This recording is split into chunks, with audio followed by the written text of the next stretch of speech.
नमस्कार मंडळी, मी माई आपल्या सर्वांचं स्वागत करते माई स्वयंपाकघरामध्ये। आजची आपली रेसिपी आहे काकडीचे धापोळे।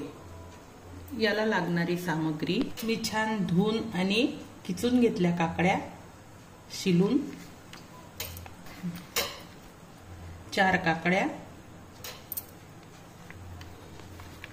कणिक आपल्याला त्याच्यात पचेल तेवढी कणिक टाकायची आहे, आणि थोडं बेसन, लाल तिखट, मिरची, मीठ। आता आपल्याला ह्याच्या 5 ते 6 हिरव्या मिरच्या घेतलेल्या आहे मी, लसूण पाकळ्या घेतल्या आहे 2-3, अद्रकाचा अगदी छोटासा तुकडा घेतलेला आहे, आणि जिरं। हे सगळं आपल्याला मिक्सर मधून बारीक करायचं आहे, आणि कढीपत्ता घेतलेला आहे। हा कढीपत्ता पण आपल्याला बारीक करायचा आहे मिक्सर मधून, आणि सांबार चिरून घ्यायचा आहे, हळद आणि कांदा। आपण या काकडीमध्ये हे सगळं बारीक केलेलं आहे मी, हिरवी मिरची वगैरे हे टाकलेलं आहे, सांबार, हळद,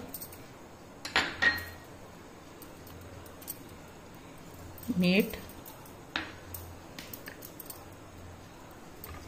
तिखट, कांदा आणि बेसन।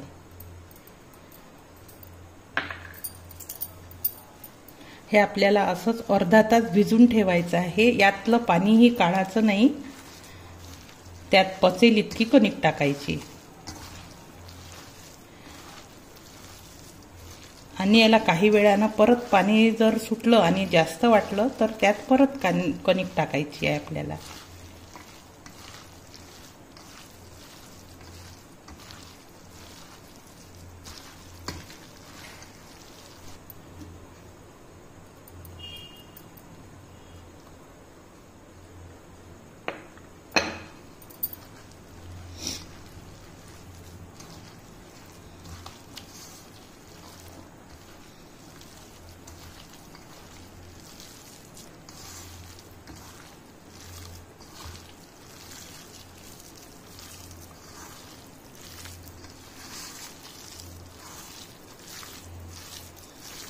काकडी थंडी असते म्हणून मी याच्यामध्ये लसूण आणि थोडं अद्रक घेतलेलं आहे।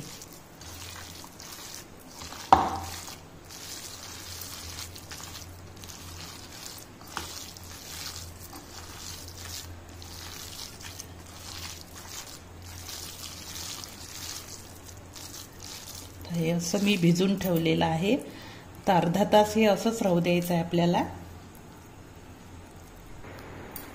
आपल्याला अर्धा तास झालेला आहे, बघा याचं पाणी सोडलेलं आहे याने।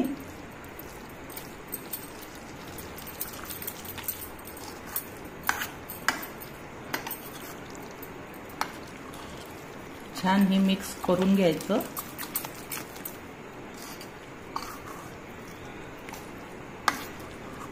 हे सारण आपल्याला जास्त घट्टही पाहिजे नाही तर जास्त पातळही पाहिजे। याला भाजण्यासाठी आपल्याला तेल लागणार आहे।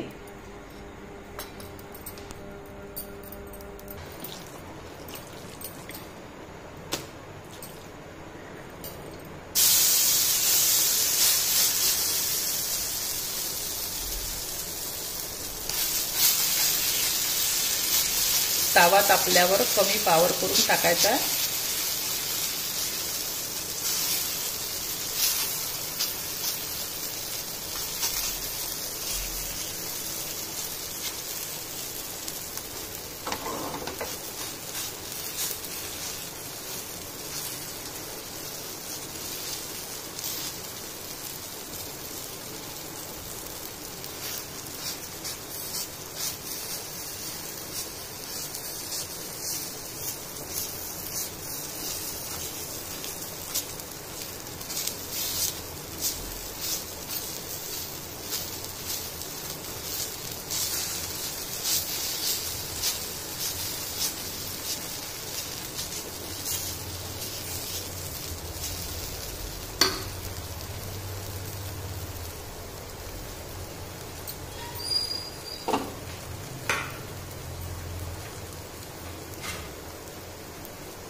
आणखी परत परतायचा आहे आपल्याला.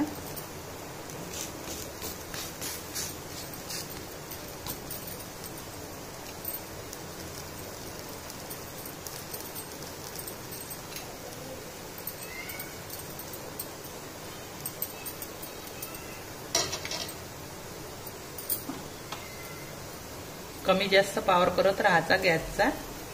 एकसारखा जर ठेवला तर ते जळून जातं.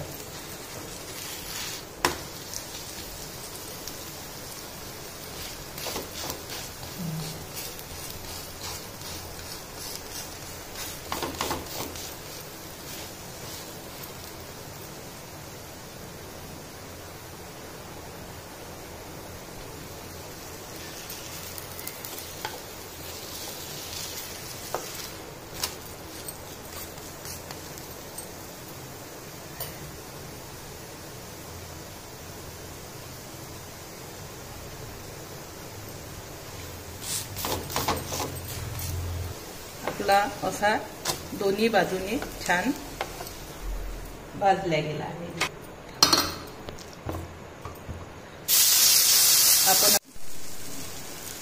आपण अशा प्रकारे सर्व धापोळे भाजून घ्यायचे आहे. अशा प्रकारे आपले काकडीचे धापोळे झालेले आहे. हे धापोळे आपण कशाही सोबत खाऊ शकता, कोणत्याही चटणी सोबत छानच लागते. डोशाच्या सोबत जी चटणी दाखवली होती त्याही सोबत खाऊ शकता तुम्ही.